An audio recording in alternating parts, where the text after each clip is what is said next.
पाकिस्तान तहरीक-ए-इंसाफ के intra party इंतखाबात। Barrister Gohar Ali बिला मुकाबला पार्टी चेयरमैन मुंतखब हो गए।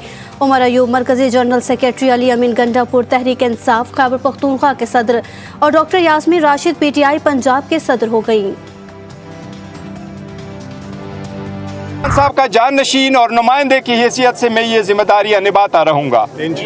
175 पार्टी में से किसी की इलेक्शन को ऐसा नहीं देखा गया जिस तरीके से हमारा इलेक्शन देखा गया।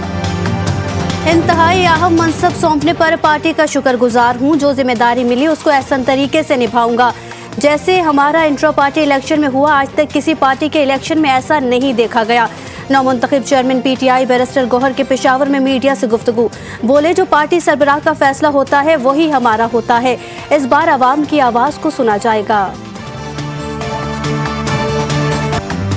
चेयरमैन PTI का इंतखाब सिलेक्शन करार। PTI में एक बार फिर सिलेक्शन का अमल सिर्फ 15 मिनट में मुकम्मल हो गया। मरियम औरंगजेब कहती हैं, प्रेस रिलीज 1.5 घंटे तक रोक कर आवाम, इलेक्शन कमीशन और अपने पार्टी वर्कर्स की आंखों में मिट्टी डालने की कोशिश की गई। इसे कहते हैं धांधला, इसे कहते हैं आमरीत, इसे कहते हैं सिलेक्शन।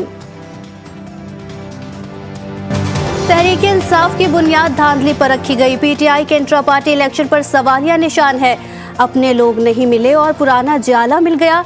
बैरिस्टर गौहर ने पीपल्स पार्टी के टिकट पर इलेक्शन लड़ा था। फैसल करीम कुंटी की प्रेस कॉन्फ्रेंस। बोले, पीपल्स पार्टी में कोई तनाव नहीं।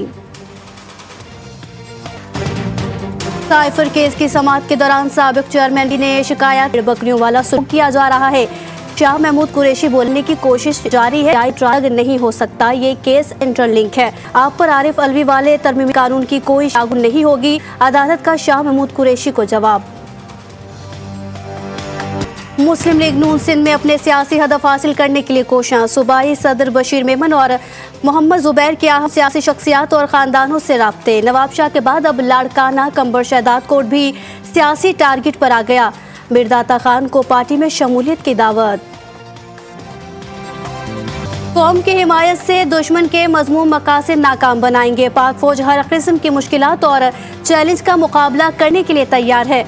Army chief general Asim Munir का खैरपुर टामेवाली में खिताब। जवानों की ऑपरेशनल तैयारियों और सलाहियतों की तारीफ की। बुलंद हौसले और जनरल आसिम मुनीर ने बहावलपुर कोर की मशकों का मुशाहिदा किया।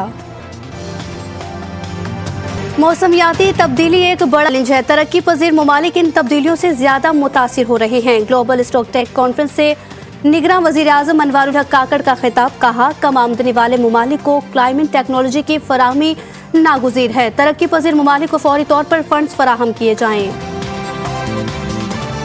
एक हफ्ते के सीज फायर के बाद इसराइल ने फिर गजा पर बम बरसा दिए। मजीद 184 फलस्तीनी शहीद हो गए।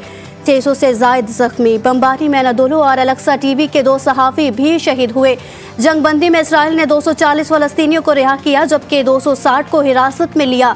कतर की सिहोनी हुकूमत और हमास में जंगबंदी की कोशिशें। इसराइल को जंग के कवानीन के मुताबिक काम करना चाहिए, अमरीकी वजीर खारजा। और कराची की आर्ट काउंसिल में आलमी उर्दू कॉन्फ्रेंस ने फनकारों के लिए नए रास्ते खोल दिए। कॉन्फ्रेंस के तीसरे रोज नौजवानों की लाइव पेंटिंग फनपारों को देखकर शुरा हैरान रह गए।